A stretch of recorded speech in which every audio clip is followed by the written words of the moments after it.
Alfa dan Omega jilid 6 bab 51. Terang hidup itu. Maka Yesus berkata pula kepada orang banyak, katanya, Akulah terang dunia, barang siapa mengikut aku, ia tidak akan berjalan dalam kegelapan, melainkan ia akan mempunyai terang hidup. Ketika ia mengucapkan perkataan ini, Yesus berada di halaman bait suci yang dihubungkan khusus dengan upacara hari raya pondok daun-daunan. Di tengah halaman ini, berdirilah dua tiang yang tinggi yang menopang kaki lampu yang sangat besar. Sesudah korban malam, semua lampu dinyalakan, memancarkan cahayanya di Yerusalem. Upacara ini diadakan untuk memperingati tiang api yang menuntun Israel di padang belantara, dan juga dianggap menunjuk kepada kedatangan Mesias. Pada malam ketika lampu-lampu dinyalakan, halaman itu menjadi suatu pemandangan yang sangat menggembirakan. Orang-orang yang sudah beruban, imam-imam di Ka'bah dan penghulu-penghulu bangsa bersatu dalam tarian pesta ketika musik instrumentalia dibunyikan dan orang-orang Lewi menyanyi. Dalam penerangan Yerusalem, orang banyak mengungkapkan harapan mereka akan kedatangan Mesias untuk memancarkan terangnya kepada Israel. Tetapi bagi Yesus, pemandangan itu mempunyai makna yang lebih luas. Sebagaimana lampu-lampu bait suci yang terang benderang itu menerangi segala sesuatu yang di sekelilingnya. Demikian juga Kristus, sumber terang rohani, menerangi kegelapan dunia. Meskipun demikian, lambang itu tidak sempurna. Terang besar itu yang telah ditaruh di langit dengan tangannya sendiri merupakan suatu gambaran yang lebih besar sejati tentang kemuliaan tugasnya. Hari masih pagi, matahari baru saja terbit, dan atas gunung Zaitun dan cahayanya menyinari istana Pualam dengan terang yang menyilaukan dan menerangi emas pada dinding bait suci. Ketika Yesus sambil menunjukkannya berkata, Akulah terang dunia. Dan oleh seorang yang mendengarkan perkataan ini, lama sesudah menggemakannya kembali dalam tulisan yang mulia, di dalam Dia ada hidup, dan hidup itu adalah terang manusia. Terang itu bercahaya di dalam kegelapan, dan kegelapan itu tidak menguasainya. Terang yang sesungguhnya, yang menerangi setiap orang, sedang datang ke dalam dunia. Yohanes 1 ayat 4, 5, dan 9. Dan lama sesudah Yesus naik ke surga, Petrus juga yang menulis dengan penerangan roh ilahi, mengingatkan lambang yang telah digunakan oleh Kristus. Dengan demikian, kami yakin diteguhkan oleh firman yang telah disampaikan oleh para nabi. Alangkah baiknya kalau kamu memperhatikannya sama seperti memperhatikan pelita yang bercahaya di tempat yang gelap sampai fajar menyingsing dan bintang timur terbit bersinar di dalam hatimu. 2 Petrus 1 ayat 19. Dalam pernyataan Allah kepada umatnya, terang senantiasa menjadi lambang hadiratnya. Ketika mengucapkan kata penciptaan pada mula pertama, terang telah bersinar dari kegelapan. Terang telah diselubungi dalam tiang awan pada siang hari dan tiang api pada malam hari, yang menuntun rombongan Israel yang besar itu. Terang menyala dengan kemuliaan yang menakutkan di sekeliling Tuhan di Gunung Sinai. Terang terdapat di atas tutupan grafirat di dalam kemah perhimpunan. Terang memenuhi bait suci Salomo pada upacara penahbisannya. Terang bersinar di bukit-bukit Bethlehem ketika malaikat-malaikat membawa pekabaran penebusan kepada gembala-gembala yang memperhatikannya. Allah itulah terang, dan dalam perkataan, Akulah terang dunia, Kristus menyatakan keesaannya dengan Allah, serta hubungannya dengan segenap keluarga manusia. Ialah yang pada mula pertama telah menyuruh dalam gelap akan terbit terang. 2 Korintus 4 ayat 6. Ialah terang matahari, bulan, bintang. Ialah terang rohani dalam lambang. Bayangan dan nubuat telah bersinar pada Israel, tetapi bukannya kepada bangsa Yahudi saja terang itu diberikan. Sebagaimana sinar matahari menembus ke pelosok-pelosok bumi yang terjauh, demikian juga terang matahari kebenaran bersinar kepada setiap jiwa. Maka terang yang sebenarnya itu, yaitu yang menerangi setiap orang, turun ke dalam dunia. Dunia telah mempunyai guru-gurunya yang besar, orang-orang yang memiliki kecerdasan luar biasa dan penilaian yang hebat, orang-orang yang ucapannya telah merangsang pikiran, serta membukakan bidang-bidang pengetahuan yang luas. Dan orang-orang ini sudah dihormati sebagai petunjuk jalan dan sudah berjasa bagi bangsa mereka. Tetapi ada seorang yang berdiri lebih tinggi dari mereka, tetapi semua orang yang menerimanya diberinya kuasa supaya menjadi anak-anak Allah. Tidak seorang pun yang pernah melihat Allah, tetapi anak tunggal Allah yang ada di pangkuan Bapa, dialah yang menyatakannya. Yohanes 1 ayat 12 dan 18. Kita dapat mengikuti silsilah guru-guru dunia yang besar sejauh yang tertulis dalam catatan manusia, tetapi terang ada di hadapan mereka. Sebagaimana bulan dan bintang-bintang dalam tata surya bersinar oleh cahaya matahari yang dipantulkan, demikian juga selama ajaran mereka benar adanya. Para ahli pikir dunia memantulkan sinar matahari kebenaran. Setiap permata pikiran, setiap cahaya kecerdasan berasal dari terang dunia. Pada dewasa ini kita mendengar banyak tentang pendidikan yang lebih tinggi.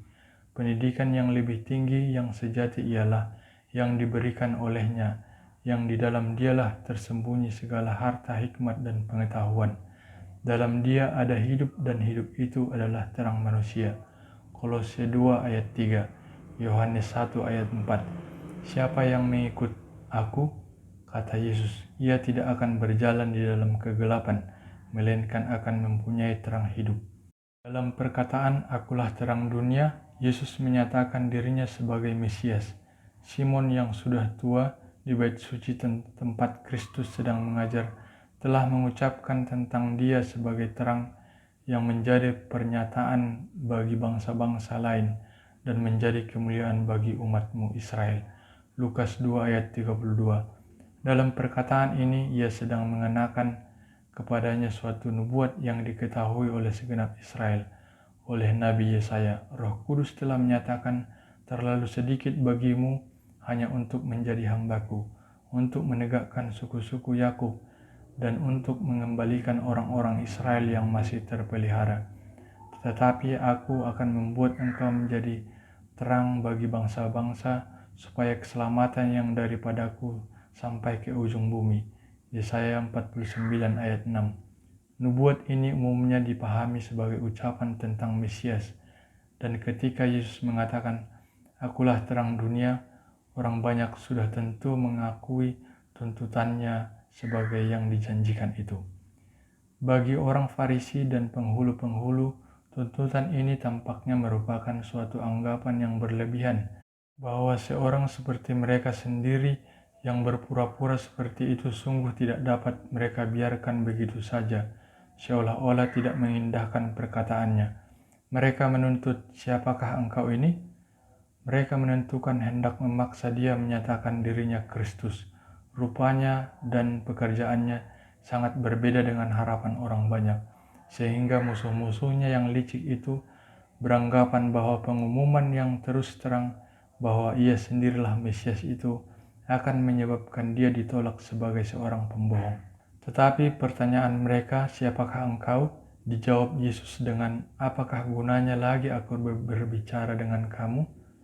Yohanes 8 ayat 25. Apa yang telah dinyatakan dalam perkataannya, dinyatakan juga dalam tabiatnya, ialah penjelmaan kebenaran yang diajarkannya. Aku tidak berbuat apa-apa dari diriku sendiri, tetapi aku berbicara tentang hal-hal sebagaimana diajarkan Bapa kepadaku. Dan ia yang telah mengutus aku, ia menyertai aku. Ia tidak membiarkan aku sendiri, sebab aku senantiasa berbuat apa yang berkenan kepadanya. Ia tidak berusaha membuktikan tuntutannya bahwa ialah Mesias, melainkan menunjukkan persatuannya dengan Allah. Kiranya pikiran mereka telah terbuka terhadap kasih Allah, tentu mereka telah menerima Yesus. Di antara para pendengarnya banyak yang tertarik kepadanya dalam iman, dan kepada mereka ia berkata, jikalau kamu tetap dalam firman-Ku, dan kamu akan mengetahui kebenaran dan kebenaran itu akan memerdekakan kamu." Perkataan ini menyakiti hati orang Farisi. Takluknya bangsa itu dalam waktu yang lama pada perhambaan bangsa lain tidak mereka hiraukan, dan dengan marahnya mereka berseru, "Kami adalah keturunan Abraham dan tidak pernah menjadi hamba siapapun. Bagaimana engkau dapat berkata, kamu akan merdeka?" Yesus memandang kepada orang-orang yang diperbudak kedengkian, yang hendak membalas dendam, dan menjawab dengan sedihnya, "Aku berkata kepadamu, sesungguhnya setiap orang yang berbuat dosa adalah hamba dosa. Mereka berada dalam perhambaan yang paling buruk, diperintah oleh roh jahat." Setiap jiwa yang enggan menyerahkan dirinya kepada Allah adalah di bawah pengendalian kuasa yang lain. Ia bukanlah miliknya sendiri. Ia mungkin berbicara tentang kemerdekaan, tetapi ia berada dalam perhambaan yang paling hina. Ia tidak diperkenankan melihat keindahan kebenaran karena pikirannya dikuasai setan. Meskipun ia memuji dirinya bahwa ia sedang mengikuti bisikan kalbu dari pertimbangannya sendiri, namun ia mentaati kehendak putra kegelapan. Kristus datang untuk memutuskan belenggu perhambaan dosa dari jiwa. Jikalau anak itu memerdekakan kamu, kamu pun benar-benar merdeka. Roh yang memberi hidup telah memerdekakan kamu dalam Kristus dari hukum dosa dan hukum maut. Roma 8 ayat 2. Dalam pekerjaan penebusan tidak ada paksaan. Tidak ada paksaan yang digunakan dari luar. Di bawah pengaruh roh Allah, manusia diberi kebebasan memilih siapa yang hendak dilayaninya. Dalam perubahan yang terjadi bila jiwa berserah kepada Kristus, terdapatlah rasa kebebasan yang paling tinggi. Pembuangan dosa adalah tindakan jiwa itu sendiri. Memang benar kita tidak mempunyai kuasa untuk membebaskan diri dari pengendalian setan, tetapi bila kita ingin dibebaskan dari dosa dan dalam keperluan kita yang besar berseru untuk mendapat kuasa di luar dan melebihi kuasa diri sendiri, maka kuasa jiwa dipenuhi dengan tenaga ilahi dari Roh Kudus, dan mereka mentaati bisikan dalam memenuhi kehendak Allah. Satu-satunya keadaan yang memungkinkan kemerdekaan manusia ialah menjadi satu dengan Kristus. Kebenaran itulah akan memerdekakan kamu, dan Kristus ialah kebenaran itu. Dosa dapat menang hanya oleh melemahkan pikiran dan membinasakan kebebasan jiwa. Takluk kepada Allah ialah pemulihan kepada diri sendiri, kemuliaan sejati dan keluhuran manusia. Hukum ilahi yang kepadanya kita harus takluk adalah hukum yang memerdekakan orang. Yakobus 2 ayat 12. Orang Farisi telah menyatakan diri sendiri sebagai anak-anak Abraham. Yesus menyatakan kepada mereka bahwa tuntutan ini dapat ditetapkan hanya oleh melakukan perbuatan Abraham. Anak-anak Abraham sejati mau hidup dalam penurutan kepada Allah, sebagaimana halnya dengan Abraham. Mereka tidak akan berusaha membunuh seorang yang sedang mengucapkan kebenaran yang diberikan kepadanya dari Allah. Dalam persekongkolan melawan Kristus, rabi-rabi tidak melakukan perbuatan Abraham, hanya sekedar silsilah keturunan dari Abraham tidak ada nilainya tanpa suatu hubungan rohani dengan dia, yang akan dinyatakan dalam memiliki roh yang sama dan melakukan perbuatan yang sama. Mereka bukannya anak-anaknya. Prinsip ini mempunyai hubungan yang sama dengan persoalan yang sudah lama menggemparkan dunia Kristen, persoalan tentang jabatan kerasulan yang diwariskan. Keturunan Abraham dibuktikan bukannya dengan nama dan keturunan, melainkan dengan kesamaan tabiat. Demikian juga jabatan kerasulan yang diwariskan bukannya terletak pada pemindahan kuasa kegerejaan, melainkan pada hubungan rohani, suatu kehidupan yang digerakkan oleh roh rasul-rasul, iman dan ajaran kebenaran yang mereka ajarkan. Inilah bukti sejati untuk jabatan kerasulan yang diwariskan. Inilah yang mengangkat manusia untuk mengambil tempat guru-guru Injil yang mula-mula. Yesus menyangkal bahwa orang Yahudi adalah anak-anak Abraham. Ia berkata, "Kamu mengajarkan pekerjaan bapamu sendiri."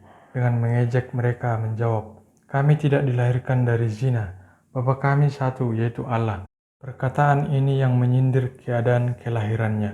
dimaksudkan sebagai suatu serangan terhadap Kristus di hadapan orang-orang yang mulai percaya padanya. Yesus tidak menghiraukan sindiran yang hina itu, melainkan mengatakan, "Jikalau Allah adalah Bapamu, kamu akan mengasihi aku, sebab aku keluar dan datang dari Allah."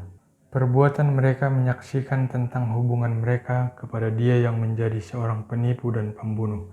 "Iblislah yang menjadi bapamu," kata Yesus, "dan kamu ingin melakukan keinginan-keinginan bapamu. Ia adalah pembunuh manusia sejak semula dan tidak hidup dalam kebenaran, sebab di dalam Dia tidak ada kebenaran. Tetapi karena aku mengatakan kebenaran kepadamu, kamu tidak percaya kepadaku." Yohanes 8 ayat 44 dan 45. Adanya bukti bahwa Yesus mengucapkan kebenaran dan dengan kepastian menyebabkan ia tidak diterima oleh para pemimpin Yahudi. Kebenaranlah yang menyakiti hati orang-orang yang merasa diri benar. Kebenaran membeberkan kesalahan yang menyesatkan. Kebenaran itu mempersalahkan ajaran dan kebiasaannya, dan tidak disambut dengan baik. Mereka lebih suka menutup mata terhadap kebenaran daripada merendahkan diri untuk mengakui bahwa mereka sudah bersalah. Mereka tidak menyukai kebenaran itu. Mereka tidak menghendakinya meskipun hal itu benar adanya. Siapakah di antara kamu yang dapat membuktikan aku berbuat dosa? Apabila aku mengatakan kebenaran, mengapa kamu tidak percaya kepadaku? Dari hari ke hari, selama 3 tahun, musuh-musuhnya telah mengikut Kristus, sambil berusaha mencari cacat dalam tabiatnya. Tetapi tiada satupun mereka dapati dalamnya, yang olehnya mereka mendapat keuntungan. Setan-setan sekalipun terpaksa mengakui, "Aku tahu siapa engkau, yang kudus dari Allah." Markus 1 ayat 24. Yesus hidup sesuai dengan hukum pada pemandangan surga, pada pemandangan dunia-dunia yang tidak jatuh, dan pada pemandangan manusia yang berdosa. Tanpa tantangan di hadapan malaikat manusia dan setan, ia telah mengucapkan perkataan yang bila diucapkan oleh bibir yang lain pasti akan dianggap hujat, karena aku sendiri berbuat apa yang berkenan kepadanya. Adanya kenyataan bahwa meskipun mereka tidak bisa mendapat dosa dalam Kristus, namun orang Yahudi tidak mau menerima Dia, membuktikan bahwa mereka sendiri tidak mempunyai hubungan dengan Allah. Mereka tidak mengenal suaranya dalam pekabaran anaknya. Mereka beranggapan bahwa mereka sedang menghakimi Kristus, tetapi dalam menolak Dia, mereka menjatuhkan hukuman ke atas diri mereka sendiri. Barang siapa berasal dari Allah, kata Yesus, ia juga mendengarkan firman Allah. Itulah sebabnya kamu tidak mendengarkannya, karena kamu tidak berasal dari Allah. Pelajaran itu benar untuk segala masa. Banyak orang yang gemar memainkan perkataan, mengkritik, mencari sesuatu yang diragukan dalam sabda Allah, berpendapat bahwa dengan demikian ia sedang membuktikan kebebasan berpikir dan kecerdasan pikiran. Ia menganggap bahwa ia sedang duduk menghakimi Alkitab, sedangkan sebenarnya ia sedang menghakimi dirinya. Ia menyatakan bahwa ia tidak sanggup menghargai kebenaran yang berasal dari surga dan yang meliputi masa kekekalan. Di hadapan kebenaran Allah yang agung, perangainya tidak hormat, menyibukkan dirinya dengan mencari perkara-perkara yang tidak penting, dan dalam hal ini menunjukkan suatu sifat yang sempit dan duniawi, suatu hati yang lekas kehilangan kesanggupan untuk menghargai Allah. Ia yang hatinya telah menyambut jamahan ilahi akan mencari sesuatu yang akan menambah pengetahuannya akan Allah dan akan memperhalus dan meninggikan tabiat, sebagaimana sekuntum bunga berbalik kepada matahari, supaya sinar yang terang memberinya warna-warna yang indah. Demikian juga jiwa itu akan berbalik kepada matahari kebenaran, sehingga cahaya surga dapat memperindah tabiat dengan sifat-sifat dan tabiat Kristus. Yesus meneruskan dengan mengadakan perbandingan yang mencolok antara kedudukan orang Yahudi dan kedudukan Abraham. "Abraham bapamu bersuka cita bahwa ia akan melihat hariku, dan ia telah melihatnya dan ia bersuka cita." Abraham ingin sekali melihat juru selamat yang dijanjikan itu. Ia mempersembahkan doa yang sangat tekun agar sebelum kematiannya ia boleh memandang Mesias. Dan ia melihat Kristus, suatu orang yang di luar kodrat alam diberikan kepadanya. Dan ia mengaku tabiat Kristus. Ia melihat harinya dan bersukacita. Ia diberi suatu pemandangan tentang pengorbanan ilahi untuk dosa. Dari pengorbanan, ia mendapat suatu gambaran dalam pengalamannya sendiri. Perintah datang kepadanya, ambillah anakmu yang tunggal itu, yang engkau kasihi, yakni Ishak, dan persembahkan dia sebagai korban bakaran. Kejadian 22 ayat 2. Di atas mezbah korban ia meletakkan anak perjanjian, anak yang dalamnya harapannya dipusatkan. Lalu sementara ia menunggu di sisi mezbah dengan pisau yang diangkat untuk mentaati Allah, ia mendengar suatu suara dari surga berkata, "Jangan bunuh anak itu dan jangan kau apa-apakan dia, sebab telah ku ketahui sekarang bahwa engkau takut akan Allah dan engkau tidak segan-segan untuk menyerahkan anakmu yang tunggal kepadaku." Kejadian 22 ayat 12. Ujian yang hebat ini diberikan kepada Abraham agar ia melihat hari Kristus dan menyadari kasih Allah yang besar bagi dunia. Begitu besar sehingga untuk mengangkat dari kehinaannya, ia mengaruniakan anaknya yang tunggal kepada kematian yang paling hina. Abraham mempelajari dari Allah tentang pelajaran yang terbesar yang pernah diberikan kepada makhluk yang fana. Doanya agar ia boleh melihat Kristus sebelum ia mati sudah dijawab. Ia melihat Kristus, ia melihat segala perkara yang dapat dilihat oleh makhluk yang fana. Oleh mengadakan penyerahan sepenuhnya, ia sanggup mengerti hayal tentang Kristus yang telah diberikan kepadanya. Padanya tunjukkan bahwa dalam mengaruniakan anaknya yang tunggal untuk menyelamatkan orang berdosa dari kebinasaan kekal, Allah telah mengadakan suatu pengorbanan yang lebih besar dan lebih ajaib daripada yang pernah dapat dibuat oleh manusia. Pengalaman Abraham menjawab pertanyaan, dengan apakah aku akan pergi menghadap Tuhan dan tunduk menyembah kepada Allah yang di tempat tinggi? Akan pergikah aku menghadap Dia dengan korban bakaran dengan anak lembu berumur setahun? Berkenankah Tuhan kepada ribuan domba jantan, kepada puluhan ribu curahan minyak? Akan kupersembahkankah anak sulungku karena pelanggaranku sendiri dan buah kandunganku karena dosaku sendiri? Mikha 6 ayat 6 dan 7. Dalam perkataan Abraham, Allah yang akan menyediakan anak domba untuk korban bakaran baginya, anakku. Kejadian 22 ayat 8. Dan dalam hal Allah yang menyediakan suatu korban gantinya Ishak, sudah dinyatakan bahwa tidak seorang pun dapat menebus dirinya sendiri. Sistem pengorbanan kafir semata-mata tidak berkenan kepada Allah. Ayah tidak boleh mempersembahkan anaknya laki-laki atau anaknya perempuan untuk korban karena dosa. Anak Allah sajalah dapat menanggung dosa dunia. Oleh penderitaannya sendiri, Abraham disanggupkan untuk melihat tugas pengorbanan juru selamat. Tetapi Israel tidak mau mengerti sesuatu yang tidak dapat diterima oleh hati mereka yang sombong. Perkataan Kristus mengenai Abraham tidak memberitahukan kepada para pendengarnya suatu makna yang dalam. Orang Farisi melihat dalamnya hanya alasan yang baru untuk mengkritik. Mereka menjawab dengan ejekan seolah-olah mereka hendak membuktikan bahwa Yesus seorang yang kurang waras pikirannya. Umurmu belum sampai 50 tahun dan engkau telah melihat Abraham. Dengan kebesaran yang penuh hikmat, Yesus menjawab, "Sesungguhnya aku berkata kepadamu, sebelum Abraham ada, aku sudah ada." Suasana tenang meliputi rombongan orang banyak itu. Nama Allah yang diberikan kepada Musa untuk mengungkapkan buah pikiran tentang hadirat yang kekal telah dituntut sebagai miliknya sendiri oleh Rabi Galilea ini. Ia telah mengumumkan dirinya sebagai oknum yang ada dengan sendirinya. Ia yang telah dijanjikan kepada Israel, yang permulaannya sudah sejak purbakala, sejak dahulu kala. Mikha 5 ayat 1.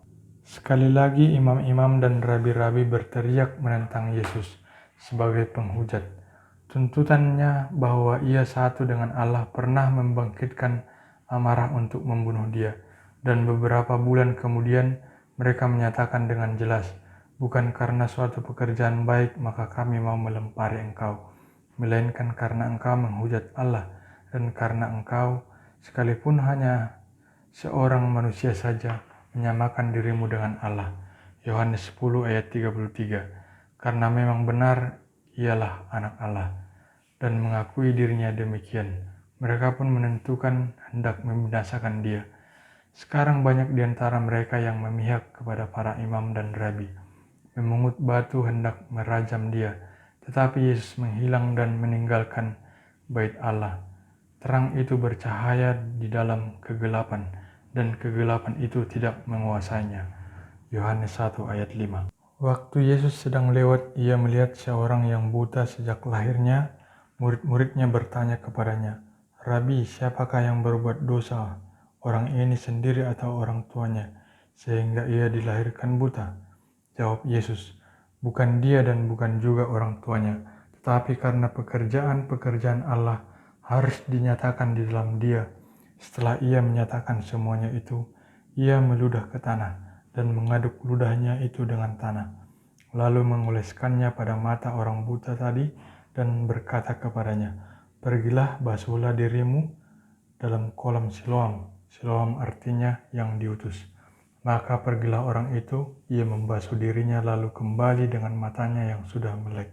Umumnya orang Yahudi percaya bahwa dosa dihukum dalam hidup ini. Setiap malapetaka dianggap sebagai hukuman karena suatu perbuatan yang salah, baik di pihak orang itu sendiri maupun di pihak orang tuanya. Memang benar bahwa semua penderitaan diakibatkan oleh pelanggaran hukum Allah, tetapi kebenaran ini sudah diputarbalikkan.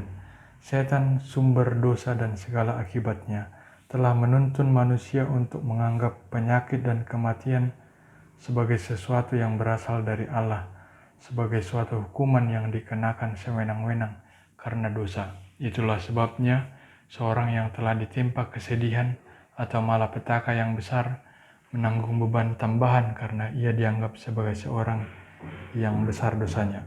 Dengan demikian, jalan tersedia bagi orang Yahudi untuk menolak Yesus.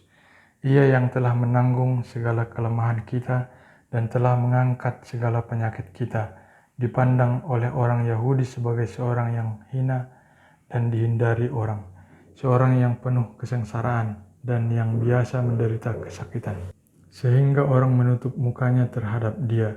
Yesaya 53 ayat 4 dan 3.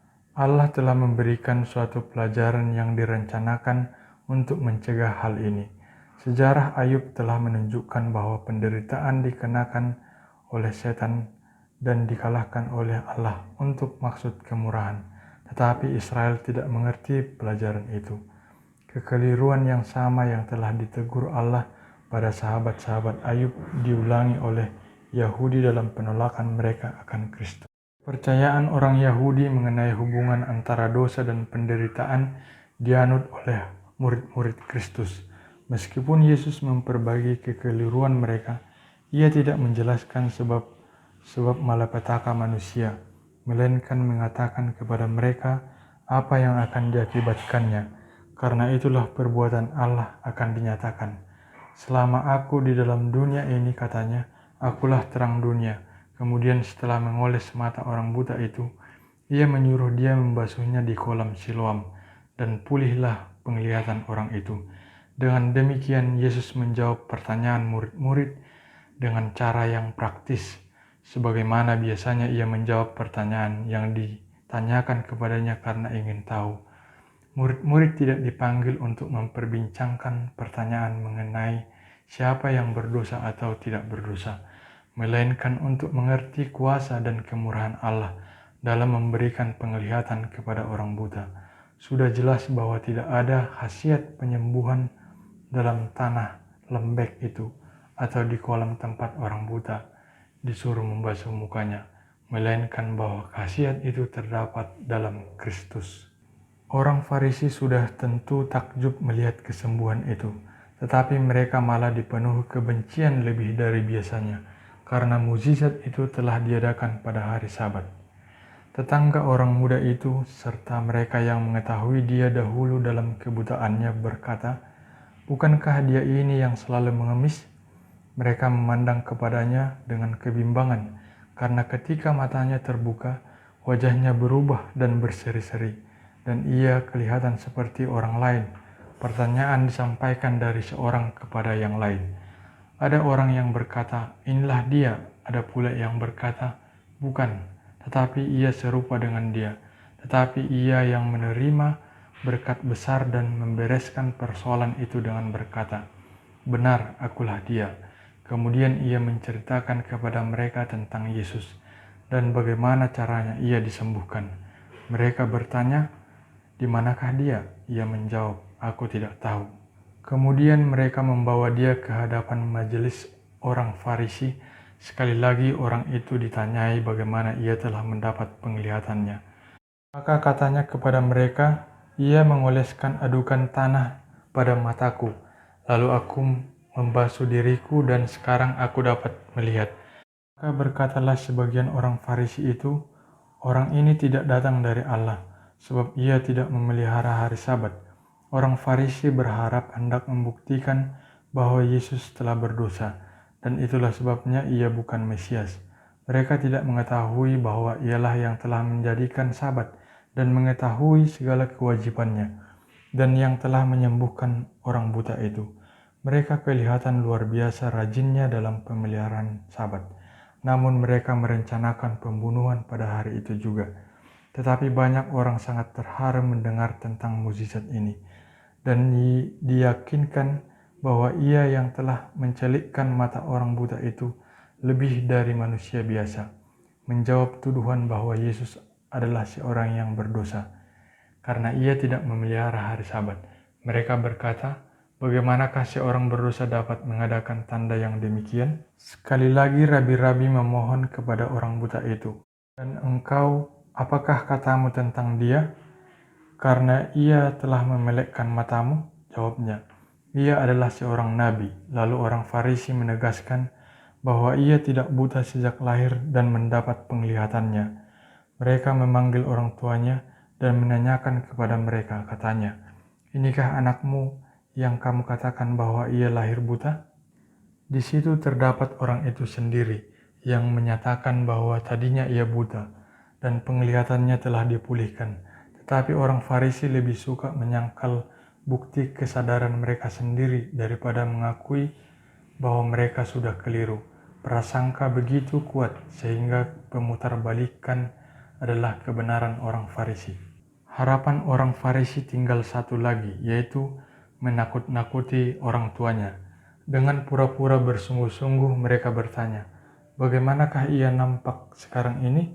Orang tua itu takut bahaya menimpa dirinya, karena sudah diumumkan bahwa barang siapa mengakui Yesus sebagai Kristus akan dibuang dari rumah sembahyang, yaitu tidak memperkenankan masuk ke dalam rumah sembahyang selama 30 hari.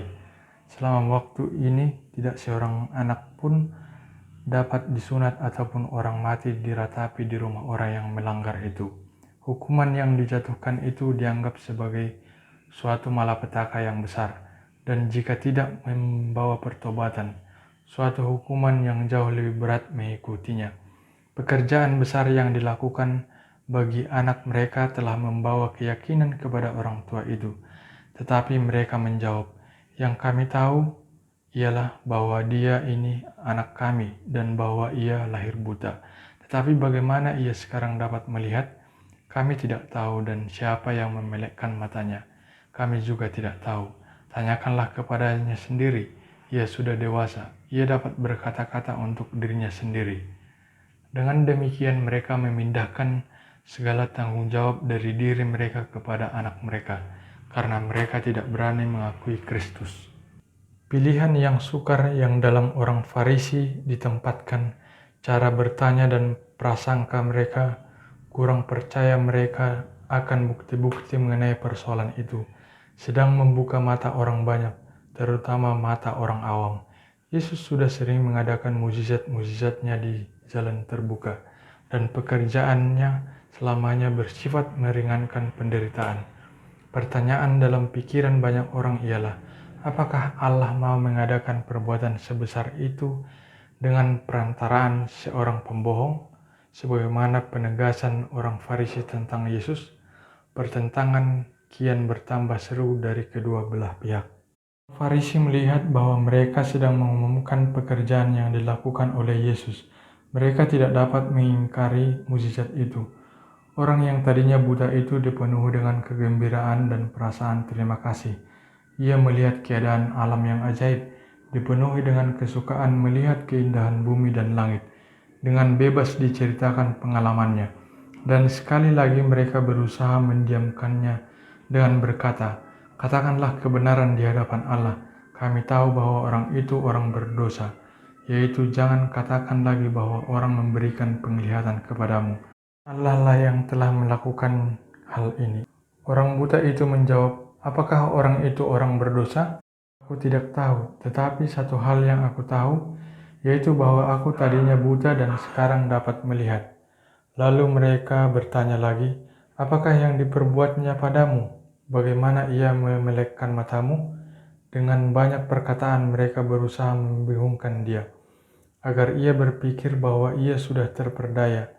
Setan dan malaikat-malaikatnya yang jahat ada di pihak orang Farisi, dan menyatukan tenaga dan kecerdikan dengan pertimbangan manusia agar dapat menghalangi pengaruh Kristus. Mereka merusakkan keyakinan yang sedang mendalam di dalam pikiran banyak orang. Malaikat-malaikat Allah berada juga di tempat itu untuk menguatkan orang yang penglihatannya sudah dipulihkan. Orang Farisi tidak menyadari bahwa mereka berhadapan dengan oknum selain dari orang yang tak terdidik, yang sudah buta sejak lahir. Mereka tidak mengenal Dia yang sedang mereka lawan itu. Terang ilahi bersinar ke dalam jiwa orang yang tadinya buta. Sementara orang-orang munafik ini berusaha menjadikan dia tidak percaya. Allah menolong dia untuk menunjukkan dengan kuat dan tegasnya jawaban yang diberikannya, sehingga ia tidak terjerat. Ia menjawab, telah kukatakan kepadamu, dan kamu tidak mendengarkannya. Mengapa kamu hendak mendengarkannya lagi? Barangkali kamu menjadi muridnya juga. Sambil mengejek, mereka berkata kepadanya, engkau murid orang itu, tetapi kami murid-murid Musa. Kami tahu bahwa Allah telah berfirman kepada Musa, tetapi tentang Dia itu kami tidak tahu dari mana Ia datang. Tuhan Yesus mengetahui ujian berat yang sedang dialami oleh orang ini, dan Ia mengaruniainya rahmat melalui ucapan, sehingga ia menjadi saksi bagi Kristus. Ia menjawab kepada orang Farisi dalam perkataan yang merupakan suatu templakan yang tajam terhadap orang-orang yang bertanya. Mereka mengaku sebagai penafsir Alkitab, penunjuk jalan rohani bagi bangsanya. Namun disinilah seseorang yang mengadakan mukjizat-mukjizat dan mereka mengaku kurang tahu mengenai sumber kuasanya, serta mengenai tabiat dan tuntutannya. Aneh juga bahwa kamu tidak tahu dari mana ia datang, sedangkan ia telah memelekkan mataku. Kita tahu bahwa Allah tidak mendengarkan orang-orang berdosa, melainkan orang-orang yang saleh dan yang melakukan kehendak-Nya. Dari dahulu sampai sekarang, tidak pernah terdengar bahwa ada orang yang memelekkan mata orang yang lahir buta. Jikalau orang itu tidak datang dari Allah, ia tidak dapat berbuat apa-apa. Orang ini telah menghadapi orang-orang yang menanyai dia dengan alasan mereka sendiri. Pertimbangannya tidak dapat dijawab. Orang Farisi tercengang-cengang dan mereka tinggal diam terpesona mendengar perkataannya yang tegas dan nekat itu. Beberapa saat lamanya tidak seorang pun berbicara. Kemudian imam-imam dan rabi-rabi yang sama-sama mukanya menarik rapat pakaiannya. Kemudian mereka takut dinajiskan oleh hubungan dengan dia. Mereka mengebaskan debu dari kaki mereka dan melemparkan tuduhan kepadanya. Kau ini lahir sama sekali dalam dosa dan engkau hendak mengajar kami. Lalu mereka mengusir dia keluar. Yesus mendengar apa yang telah dilakukan dan ketika menjumpai dia tidak lama sesudah itu, dia berkata, percayakah engkau akan Anak Allah? Untuk pertama kalinya orang yang tadinya buta itu melihat wajah orang yang telah memulihkannya. Di hadapan majelis ia telah melihat orang tuanya susah dan bingung. Ia telah melihat pada air muka rabi-rabi yang masam itu. Sekarang matanya menatap wajah Yesus yang penuh kasih dan damai. Dengan menanggung risiko yang besar, ia telah mengakui dia sebagai utusan kuasa ilahi. Sekarang suatu wahyu yang lebih tinggi dikaruniakan kepadanya. Jawab pertanyaan juru selamat, percayakah engkau kepada anak manusia? Jawabnya, siapakah dia Tuhan? Supaya aku percaya kepadanya. Kata Yesus kepadanya, engkau bukan saja melihat dia tetapi dia yang sedang berkata-kata dengan engkau. Dialah itu. Orang itu turun sujudlah menyembah di kaki juru selamat. Bukan saja penglihatannya yang sudah dipulihkan, melainkan mata pengertiannya pun sudah dicelitkan. Kristus sudah dinyatakan kepada jiwanya, dan ia menerimanya sebagai seorang yang diutus Allah. Serombongan orang Farisi telah berkumpul di dekat tempat itu, dan dengan melihat mereka teringatlah Yesus akan perbedaan yang mencolok antara perkataan dan perbuatannya. Ia berkata, "Aku datang ke dalam dunia untuk menghakimi, supaya barang siapa yang tidak melihat dapat melihat, dan supaya barang siapa yang dapat melihat menjadi buta." Yesus telah datang untuk mencelikkan mata orang yang buta, untuk memberikan terang kepada mereka yang duduk dalam kegelapan. Ia telah menyatakan dirinya sebagai terang dunia. Dari mukjizat yang baru saja diadakan membuktikan tugasnya. Orang-orang yang memandang juru selamat pada kedatangannya, dianugerahinya pertunjukan hadirat ilahi yang lebih penuh daripada yang pernah dinikmati oleh dunia sebelumnya. Pengetahuan akan Allah dinyatakan dengan lebih sempurna. Tapi justru dalam pernyataan inilah hukuman sedang menimpa mereka.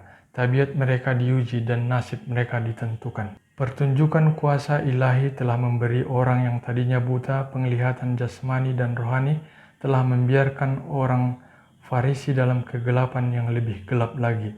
Beberapa dari antara pendengarnya merasa bahwa perkataan Kristus ditujukan kepada mereka yang bertanya, "Apakah itu berarti bahwa kami juga buta?" Jawab Yesus kepada mereka, "Sekiranya kamu buta, kamu tidak berdosa. Jika Allah tidak memungkinkan kamu melihat kebenaran, maka kurangnya pengetahuan itu tidak akan melibatkan kamu dalam kesalahan. Tetapi karena kamu berkata kami melihat, kamu percaya bahwa kamu sendiri dapat melihat, dan menolak cara yang hanya olehnya kamu mendapat penglihatan." Kepada semua orang yang menyadari keperluan mereka, Kristus datang dengan pertolongan yang tidak terbatas. Tetapi orang Farisi tidak mau mengakui keperluan mereka. Mereka enggan datang kepada Kristus. Itulah sebabnya mereka ditinggalkan dalam kegelapan, suatu kegelapan yang untuk itu mereka sendiri bersalah. Yesus berkata, "Maka tetaplah dosamu itu."